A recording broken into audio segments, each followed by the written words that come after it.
Welcome to More Precious Than Rubies, where we explore the lives of women who embody the spirit of biblical women in our modern world.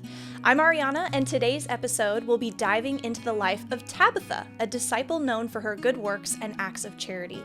Her story is one of service, faith, and resurrection, a story that continues to inspire us today. My guest today is a remarkable woman, my friend Sara, who, like Tabitha, uses her unique gifts to serve others. Sara is a military wife, an artist, dancer, musician, and today we'll explore how her life reflects the enduring legacy of Tabitha.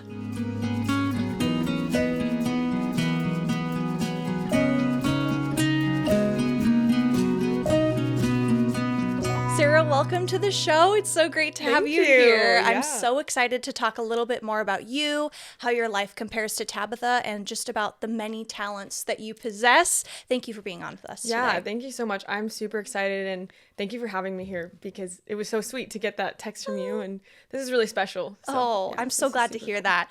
Now, Sara, before we get into your life and Tabitha's life, can you just tell the audience maybe a memory about how our friendship started? Yeah, so I remember we met, I don't know if I was on staff at the time, but we met at Emmanuel Faith, and Nate Keating had this idea. He asked me, Sara, do you have a tape player in your car? And I think because I said yes, that's why he chose me for whatever reason. But it turned into these multiple days of shooting all these super sweet bumper videos for the sermon series that summer. And it was me, you, and a couple other people, and Nate. And it was just so special driving all around San Diego, going to the beach. So that was really special to get to do that with you and get to know you. That was an amazing experience. It was, I think for me as a person on staff also trying to do the video, it was a little more hectic because I remember when we were doing the one where your car breaks down we were using the drone, and I remember Nate hadn't charged it, or it was running low or something. And so he had to get the shot. We had only one try to do it.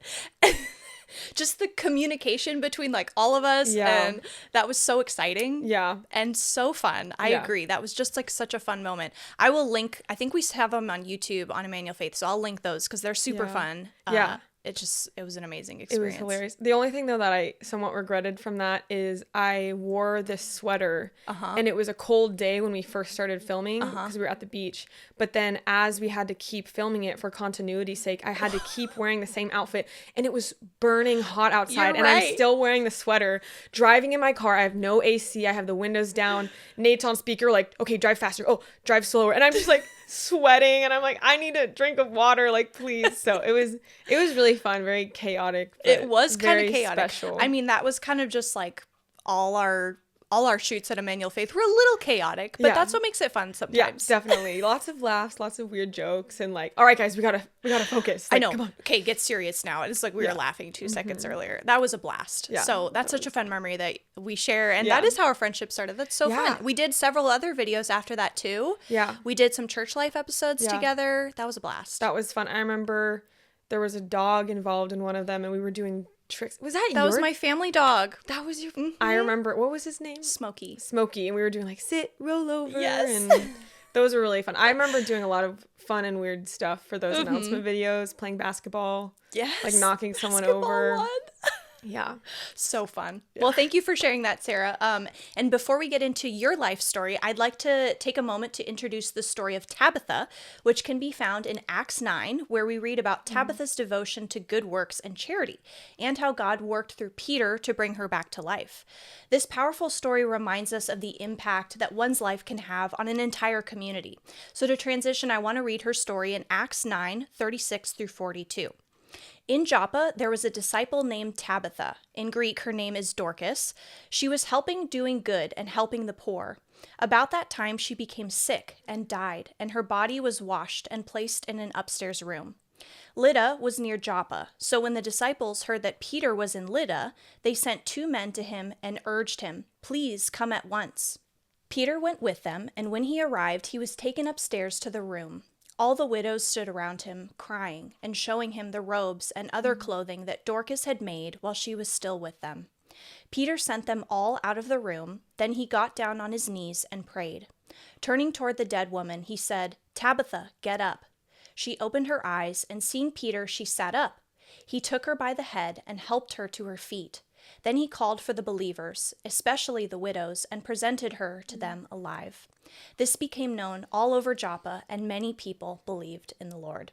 So Tabitha was a disciple. She followed Jesus' teachings about how to treat others. She made clothes for the widows and the poor, as we saw in those scriptures.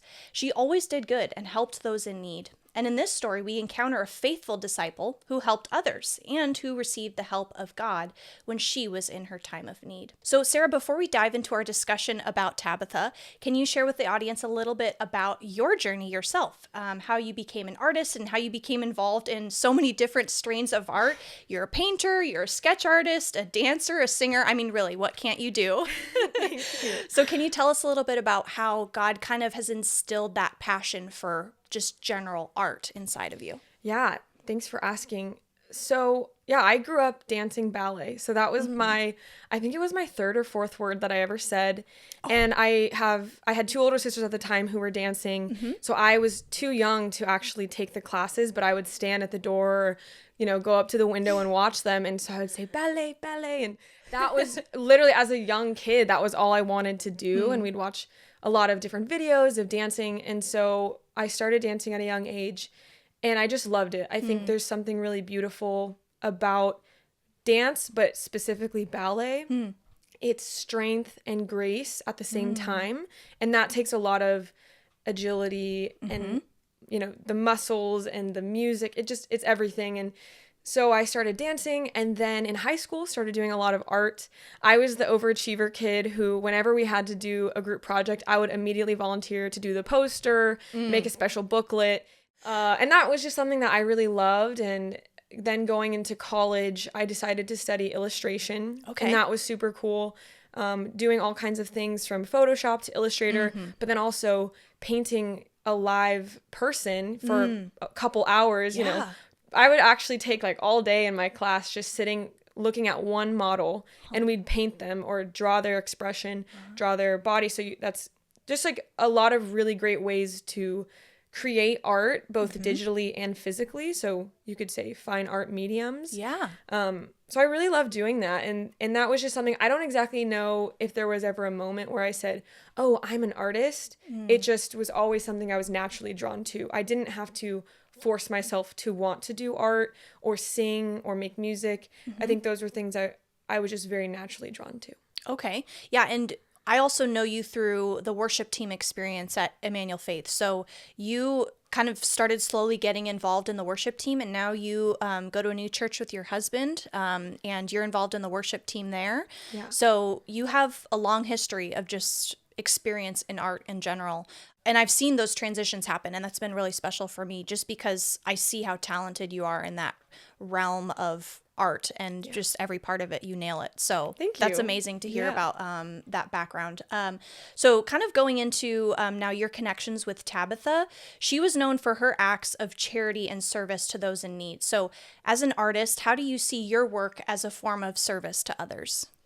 When I have the opportunity to sing or be on the team for a Sunday worship, it's all about taking the focus off of ourselves and putting it onto the Lord. And so the greatest thing that I can do is to almost blend in and as if I'm not there. Sure. So whether that's the way that I dress or the way I do my hair, I'm not trying to put any kind of special attention or focus on myself.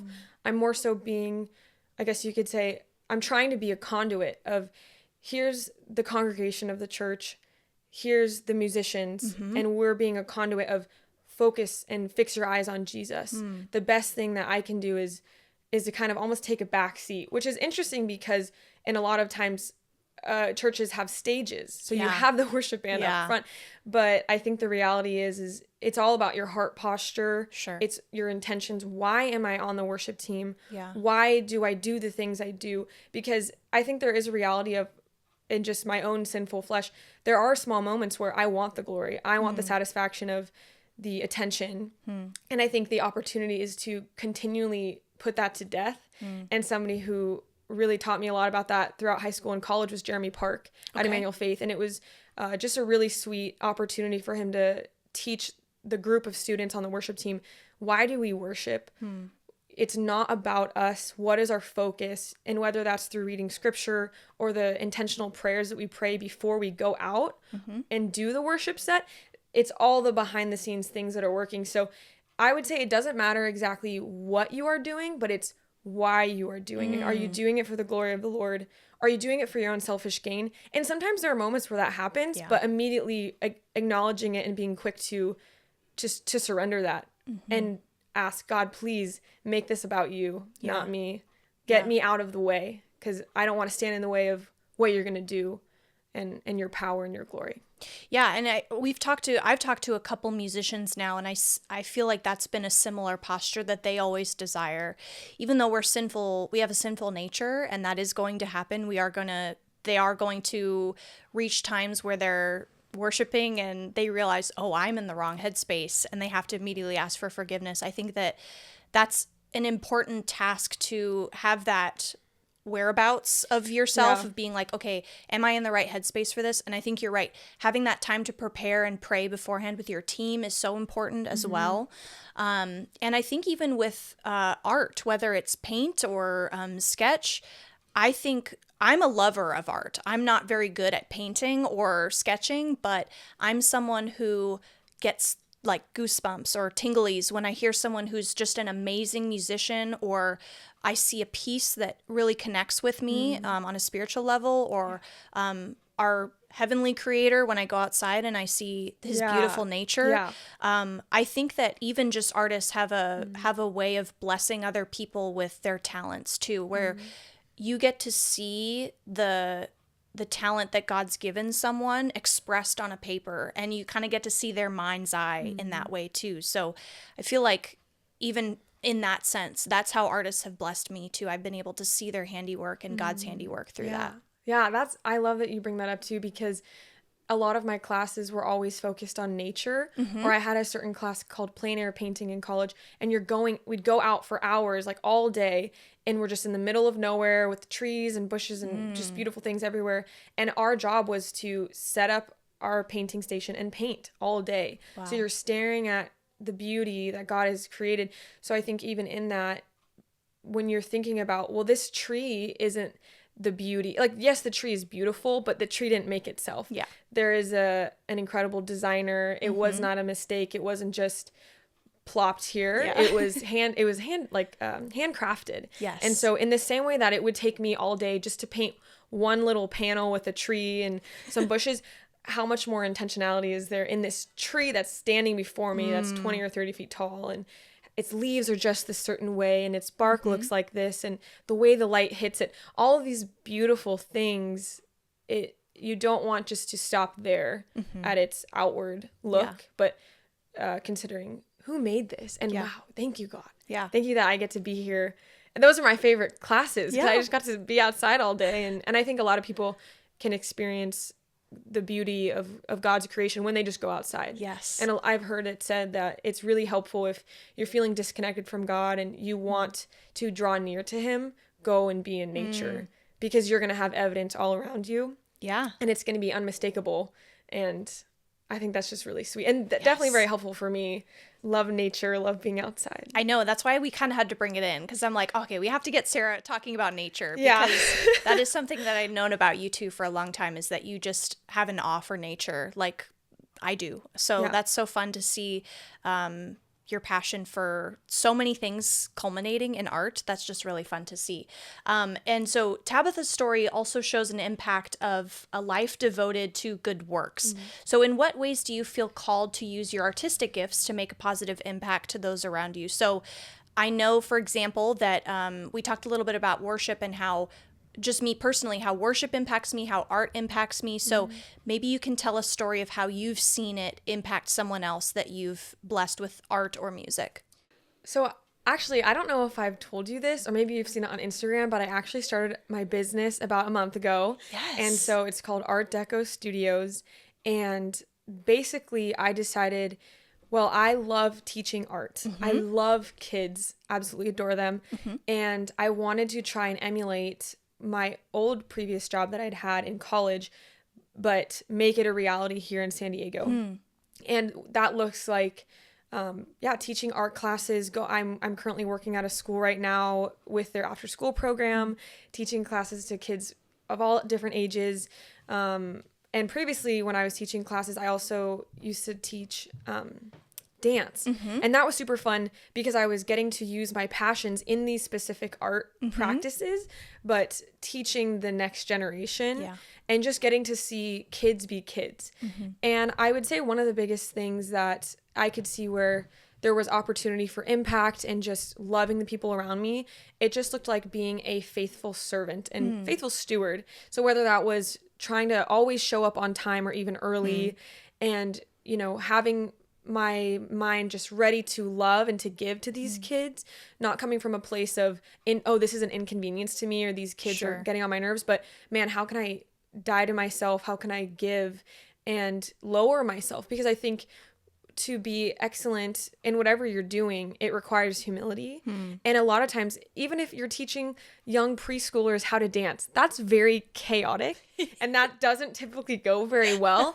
But you have to be willing to kind of laugh at yourself and like get on the floor and, you know, pretend to be a crab and crab walk, or just you find yourself in these moments where, man, this looks really foolish, but what I am doing is not from trying to preserve my own identity or make myself come off as some kind of cool person. But man, I just get to like laugh and have fun because I have the joy of the Lord in me. At the end of the day, it doesn't really matter exactly what I'm doing, but kind of going back to what I said before, the intention, the heart behind it. Yeah. And man, even just thinking about the kids that I've gotten to know, they're so wild. They just come in and they just say the most random things like, I know how to sing happy birthday in French. You know, can we sing it? And I'm like, okay, sure, go for it.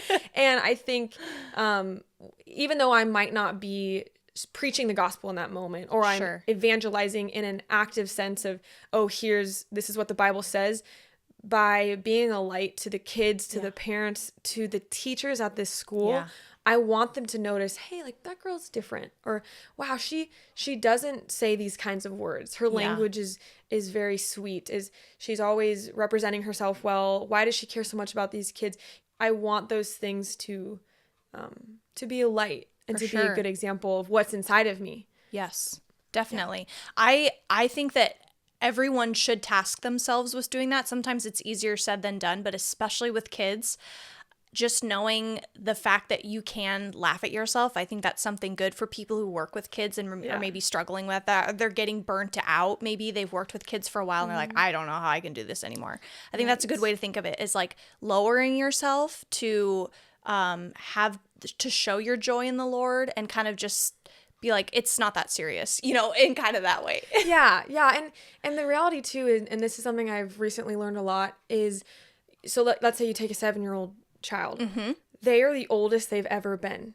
They feel so mature and big and awesome, and they're 7, you know? And so I think by honoring that, they don't know what it's like to be an adult or to be 20, and they're going to get there, but to kind of meet them at their level instead of like looking down at them, like let me get on your level and speak to you. And the reality too is like they might not get all these very intense topics or subjects or things right away, but just meeting them where they're at and adjusting my curriculum, adjusting the way I speak to them, all those kinds of things are just allowing me to be a better servant, and not trying to get them to come up to where I am, but I'm coming down and lowering myself to where they are. That's great, Sarah. That's wonderful.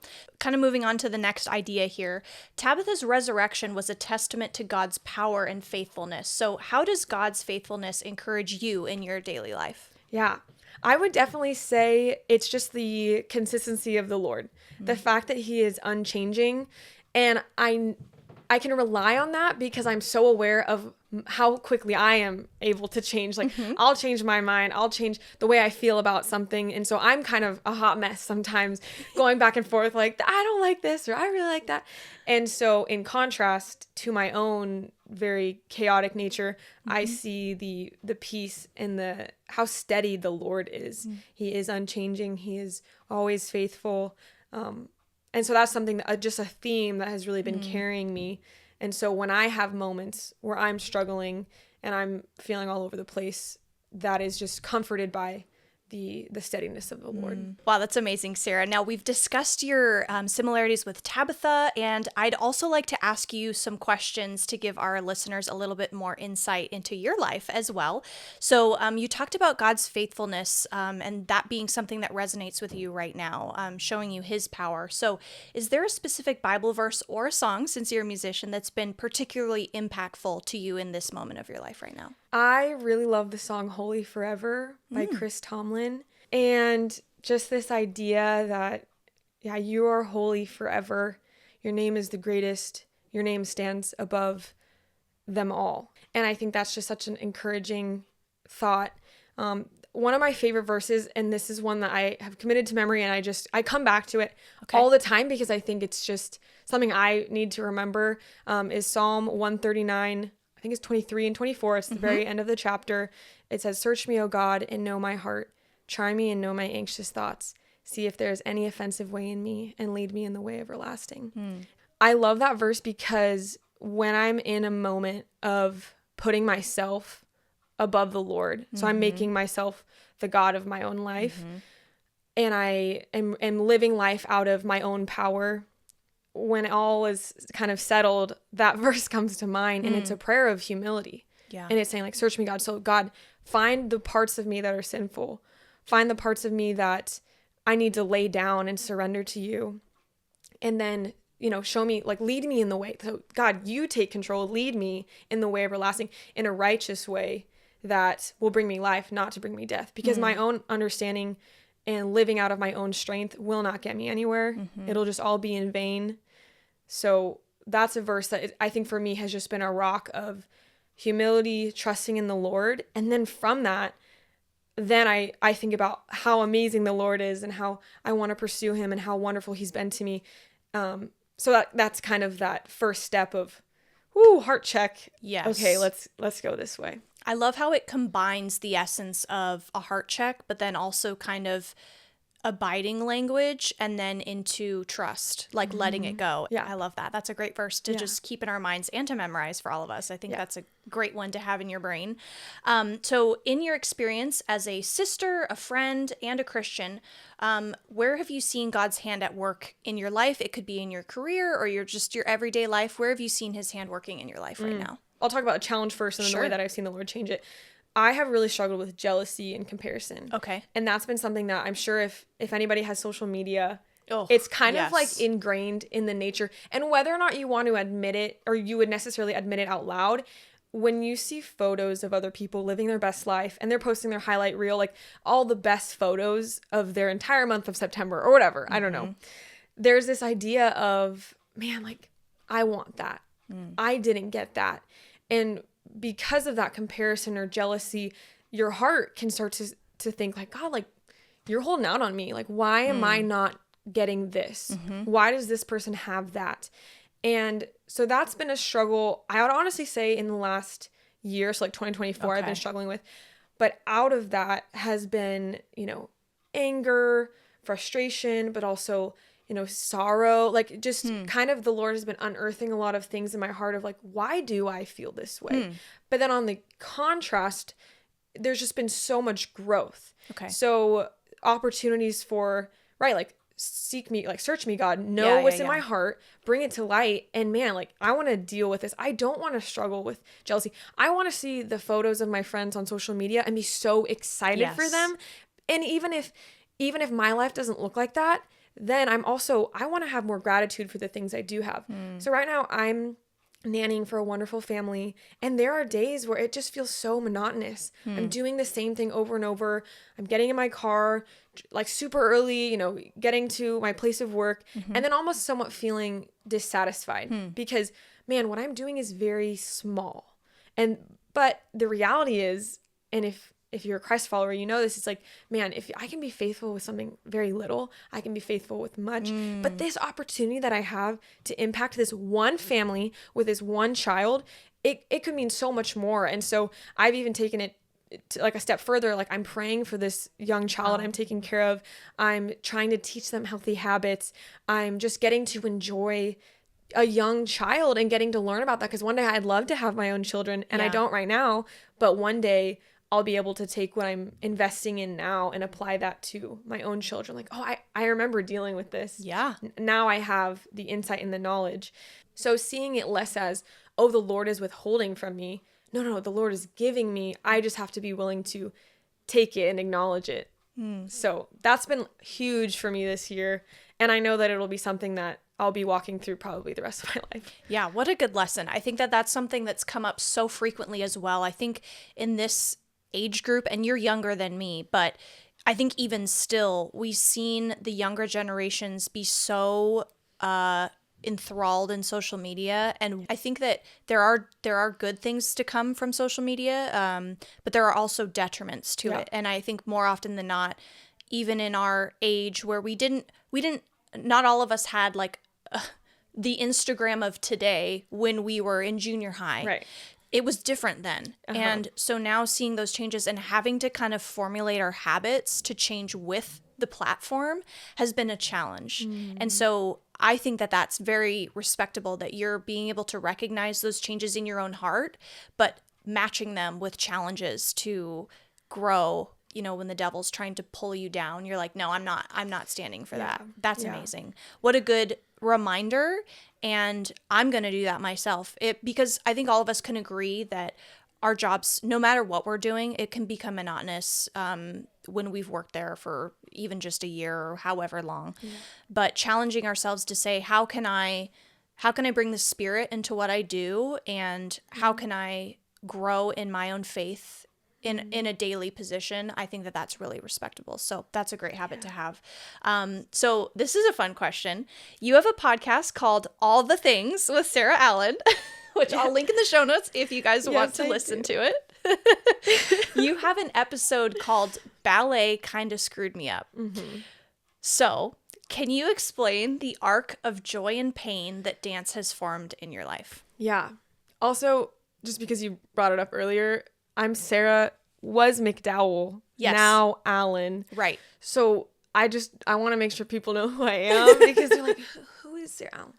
I'm married, so. Right. We talked about that. It's kind of funny when our church family people, you kind of have to start with their maiden name and then go into the married name. So yes, Sara McDowell. It was Sara McDowell, now Sara Allen. Yeah. So yeah, my podcast is super chill. It's really just a creative outlet for me, like another, one more little thing that I can do. It's not, I didn't even necessarily make it so that people would listen to it. Like, I want people to listen to it to get to know me. But yeah, I grew up dancing. One of the things that was really hard for me was, from a young age, I was quite convinced that because so much time and money had been invested in me from my parents, but also my own personal investment in dance, there became this very unfortunate idea that I made for myself that this is the only thing that I can do. Because if I pull out at this point, everything I've worked so hard for is all for nothing. And that bred this really awful and I would say just more painful reality of not really doing the things that I wanted to do. I remember I wanted to do a musical theater show at my high school, and I held myself back from auditioning. I think I even actually got a role, but I held myself back from doing the show because, I have dance. I have to do this. And what kind of happened from there was I made my identity dance. And I put, here's Sara, and I equal all this effort and what I can do to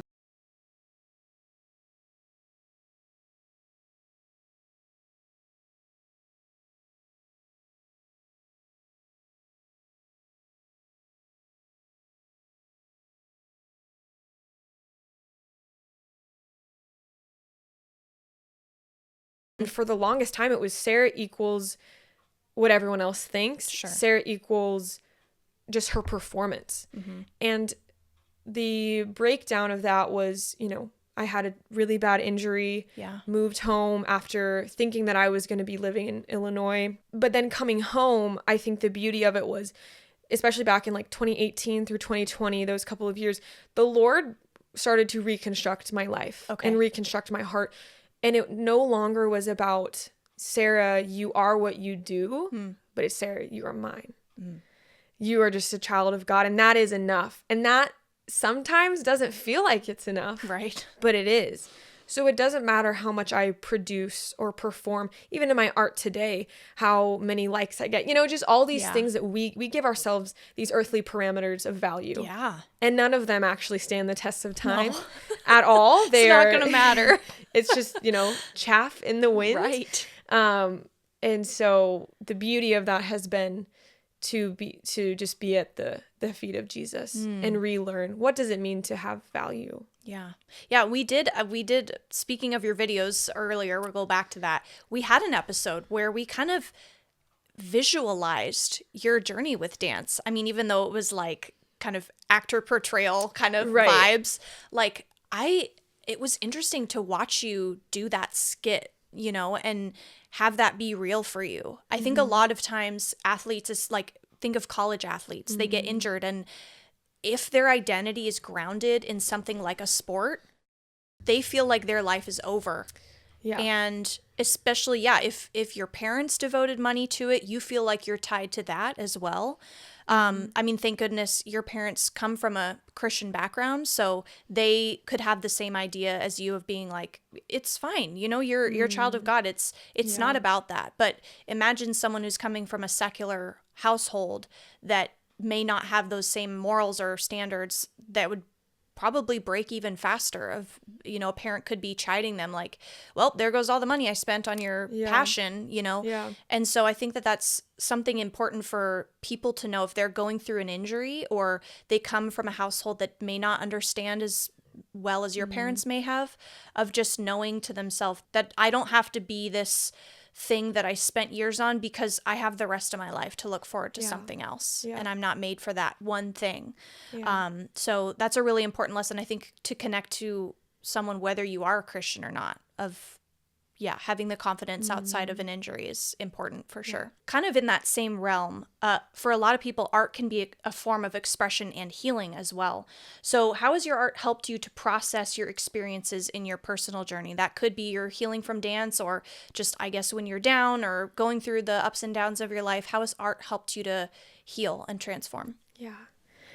I think back to when I was in college and the stress of life is just piling up, and there's tons of assignments, and I have a job. I've had a job since I was 16. So I've always known that, like, I have this responsibility. Okay, I got to get to work. I'm not getting enough sleep. I'm stressed. I'm trying to make sure I maintain my relationships and volunteer at church and see my family, see my friends from back here in San Diego. So with all of those things at the time when I was still in college, I think back to just moments where I would come home and maybe around like 10 or 11 o'clock at night, it's very quiet and everyone else is asleep. And I get out my painting stuff and I'm painting, and the hours just tick away, and I'm not even aware that time is passing, and maybe the sun starts to come up and I hear the birds chirping. But the whole time as I've been painting or drawing, whatever I would find myself doing, it was just so peaceful. It's almost like the noise of life just gets turned down a notch. And in the same way, I think about worship music just being such a healing thing for a lot of people, including myself, whether that's playing it in the car as you're driving, or, setting the tone when you wake up in the morning. I think those things just really pull on your heartstrings, and that's definitely the Holy Spirit inside of you too. And the part of you that's just needing to be comforted. Yeah. Whether that's like the truth of the Bible and in the gospel, in the music itself, kind of washing over you. Sure. It's so nice. So those are things that I just think about that I love, whether it's sitting in silence and doing art, that's super sweet. Or meditating on God's word, or listening to worship music in the car. I think those things are just, they're filling your mind with thoughts that are of above, focusing your mind on the Lord, even when you're struggling and maybe you're not necessarily happy or okay with whatever is going on, but you're going to the thing that is going to help you. So I kind of wanted to tail end the end of that question, because I just want to get your opinion on it. I've seen a lot of people on TikTok doing coloring books. Ooh. I've found that so many people, girlies, honestly, girls our age have been kind of flocking to stress relieving coloring books or coloring books. So I think that's just a funny thing that we see kind of happening in our life, is that coloring or art has kind of just also been a form of stress relief. So I think that's interesting that you've chosen that as as a thing that you flock to art to, as a way of stress relief. Yeah. Because I think a lot of people are trying to do that nowadays too, is that even if they don't have a talent for freehand drawing, they're like, oh, I need a coloring book, because that can be something that I can just focus on. Right. I think it's the focus, like focusing on one little square. I'm going to color in the square. I'm going to pick the color. That's all that matters, because your brain's just going to, what color am I going to color the square? Okay, I'm just going to color in the lines. And then you make a picture at the end. You're like, wow, that took me 6 hours and I didn't have to think about the stresses of life. No, I think that makes sense. And there's definitely, I would love to get into art therapy one day. Oh, I think yeah. so. I think that's kind of what these people are experiencing. Okay. And art can be therapeutic in the process. So to get messy, to have like, this is a red pencil and that's all it can do is red. Yeah. Like this isn't an iPad. This isn't like all tech and stuff like that. It kind of brings you back to when you're a kid and you have crayons. And then also too, like just in a real sense, it gives you a sense of control because you're like, I am doing this mark and I am making this happen. Yeah. Versus maybe in your life, there's a lot of things that you feel out of control in. So it brings it down to like, and this is just the one thing I'm doing. I'm coloring this little circle red. And I think that simplicity is very therapeutic. And it kind of brings a finality too. I think that a lot of people might be afraid of accepting is a finality. Like you're saying, it's a red pencil and I can't hit undo on my iPad. Once I color it, it's done, but I can do little things to fix it, but it's still going to be there. And I think that's something that's healthy for us to kind of accept too when we do art, is the finality kind of thing. That's really interesting. Okay, perfect. So you started an art business, like you mentioned earlier, Art Deco, which is amazing. Can you tell us a little bit more about it and explain your passion behind starting it? You said that a little bit, but you were commissioning art pieces before, and then I saw you transition into this art business. So can you tell us a little more about where that mindset came from? And then maybe you can tell people what services you offer and how they can get involved with that. Yeah, thank you so much. This is super cool. Yeah, most artists, when you start out, you're typically selling the physical art piece that you've made, a painting, a drawing, or a print of it. And I don't know what it is, but for me, I was never drawn to that. I think there's something, and a lot of artists, maybe they don't want to show you their sketchbook. Or there's this feeling of it's a little bit shy. It's what they're creating, what they're processing. But just for me, I was never very interested in the idea. I wanted to sell my art, but I was more so doing it out of, that's what everyone else at my college is doing. And I should probably do that. Okay.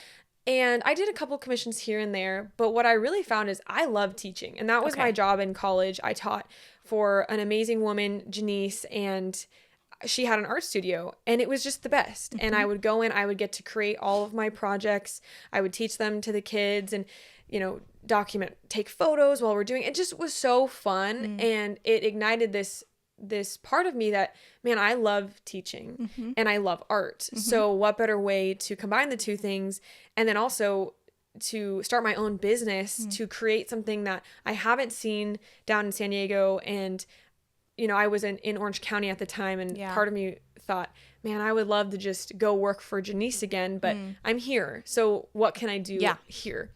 So Art Deco Studios is a mobile art studio. So we come to you. I bring all the supplies, the aprons. I create a project ahead of time, whatever the person wants. What if it's a birthday party, I'll create something for the birthday gal or guy, and then I bring it, and then we teach the whole class. Everybody gets to go home with an amazing brand new art piece that they've made themselves, and then I clean up and I head out. So basically the idea is that whether it's a private event or a birthday party, or if it's an after school program, I'm currently really trying to work on schools. Okay. There's just a lot of flexibility. Sure. So that's what it's all about. It's that I want people to learn how to make art, and it can look like a lot of different things. It doesn't just have to be a physical art studio. You can bring your friends, get everybody together. We can do a paint and sip if it's for adults. Yeah. I'm also currently trying to network and communicate with a lot of elderly retirement homes. Oh, amazing. Because those people, they need amazing opportunities to Yes. make art and connect with each other, because I do think that art is a very social thing. Totally. When you have a room full of people, it takes the pressure off of your own Yes. perfection. Yes.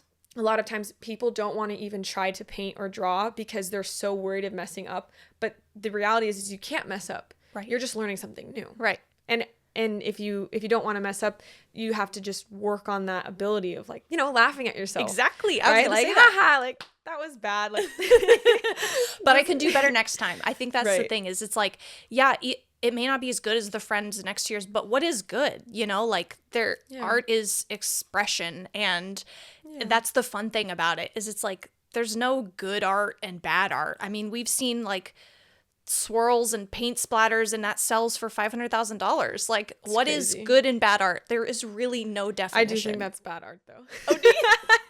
That's just me. Like the videos where they're just like spinning paint out of a bucket. They enrage me, but that's just my hot take.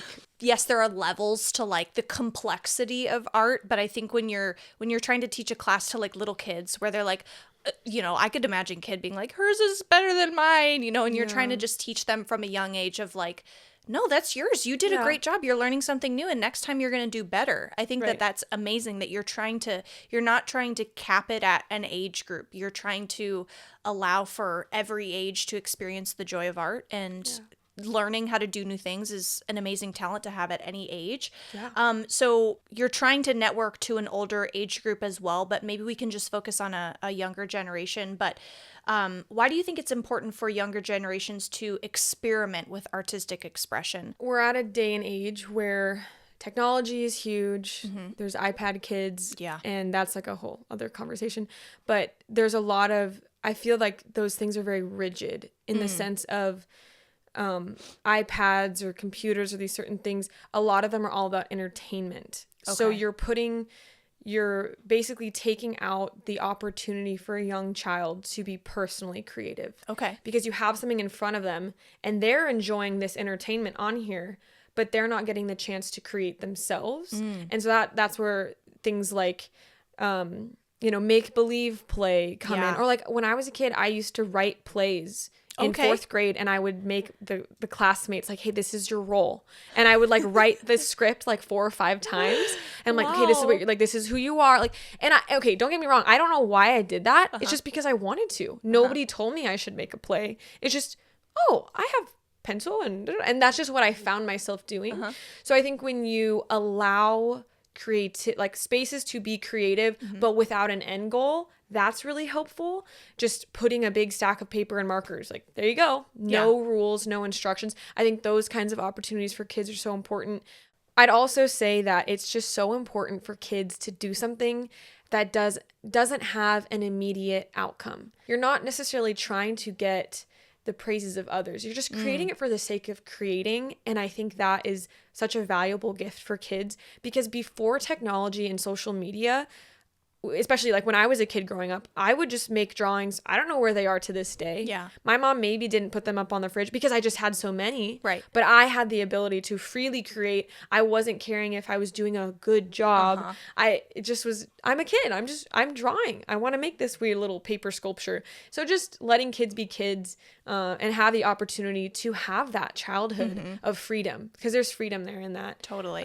And not taking it away from them prematurely. Yeah. Freedom of expression, I think, is super important for a younger generation.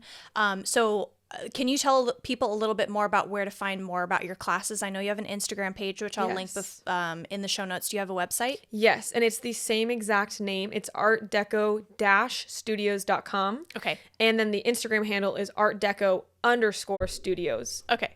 Perfect. Okay. I'll link both of those in the show notes in case you're interested. Let's go a little bit back into your faith journey here. How do you incorporate your faith into your daily routine? Whether you have an assignment with Art Deco Studios, or you're just at work, or you're at home with your husband, how do you incorporate faith into your daily routine? Yeah. So personally, I always make it a point to read the Bible or listen to the Bible every day. Okay. That's actually that's difficult for me to keep that discipline. Yeah. Because if I don't prioritize it, just the day will happen and For then the sure. day will end. Yep. So even as somebody who's been following the Lord for a long time, that's still, I have to discipline myself and keep that habit going. Another thing would just be praying. A lot of times I actually like to drive in silence on the way to work. Yeah. And just praying, just talking to God, nothing super fancy, but just expressing like, God, I need this, or I don't understand this, and help me to focus on you today, whatever that might be. Yeah. And then lastly, something that has been really wonderful is my husband has wanted to make it a point to do family worship every day. Cool. And this will go into once we start having kids one day, raising our kids, singing. So we'll read a scripture from the Bible, a chapter or two, pray together, and then sing a song. Oh, that's and that's fun. just kind of the end note of the day. And I think that's super cool, and I think it's super fun and Does special. he like singing? Yeah, he's a good singer. I would hope that someone who like asked to do that would like singing. Yeah. I feel like my husband would be like, I'm good with the prayer and the reading, but when it comes to singing, I'll listen to you sing. Yeah. It's actually really, he probably wouldn't say that he's a good singer himself, but I think he is. Okay. In the sense of like, the more you sing, the better you get. True. That's awesome. What a good habit to have. Okay, Sara. So as we close out here, I want you to speak to our listeners that are maybe considering art or are artists right now, no matter what vein of art you are in. How would you encourage other female artists who might be listening to find strength and peace in their faith? Walking with the Lord is going to have a lot of ups and downs, no matter who you are and no matter how old you are. But the best thing that we can do in our walk is just to keep coming back to the Lord. Even if you don't feel like it, even if you've had a great day or you've had a terrible day, the Lord is constantly pursuing you. And it's just so wonderful to acknowledge that call and to feel the tug and, okay, I don't want to do this, but I need to cancel plans right now and sit and just read the Bible, or just sit and pray, or just call a friend and cry and ask for them to pray over me. Whatever that might be, because sometimes our biggest call in life, I've heard it said, is just to faithfully walk with the Lord. It might not be to be successful or have a certain accolade or a certain, PhD, all these certain worldly things that we could store up for ourselves and pursue. It might just be, man, when I look back at my life, I faithfully followed the Lord, and if I'm an artist especially, I made beautiful things. And the Lord is the author of beauty. So what better way to bring him glory than to make something beautiful? Whether that's a poem, a song, a piece of art, a wood carving. People do that. Like, just whatever you find yourself doing, do it for the Lord, and faithfully follow him even when it's hard, because it's worth it and he will sustain you. Amazing. Amen, Sara. Well, as we reflect on the story of Tabitha, we see the power of living a life of service. Tabitha's good works touched many lives, and even in death, her story became a catalyst for faith. Sara, your journey as an artist reminds us that our gifts, no matter how small they may seem, can have a profound impact on others. So, Sara, thank you so much for joining us and sharing your story of many years of art experience. It's been a joy for me to have you on. So thank you for joining us today. Thank you so much. I really appreciate it. This has been awesome. Oh, so good to hear that, of course. Well, thank you all for joining us on this episode of More Precious Than Rubies. I want to challenge each of you today to think about the gifts that God has given you. How can you use your gifts to serve others? Whether it's through your work, your art, your time, or your kindness, your contributions matter, and like Tabitha, your life can be a testament to God's love and faithfulness. So be sure to subscribe, leave a review, and tune in next time as we continue to explore the lives of remarkable women. Until then, you're worth far more than rubies. Set about your work vigorously with arms strong for your tasks. Open your arms to the poor and extend your hands to the needy. Charm is deceptive and beauty is fleeting, but a woman who fears the Lord is to be praised.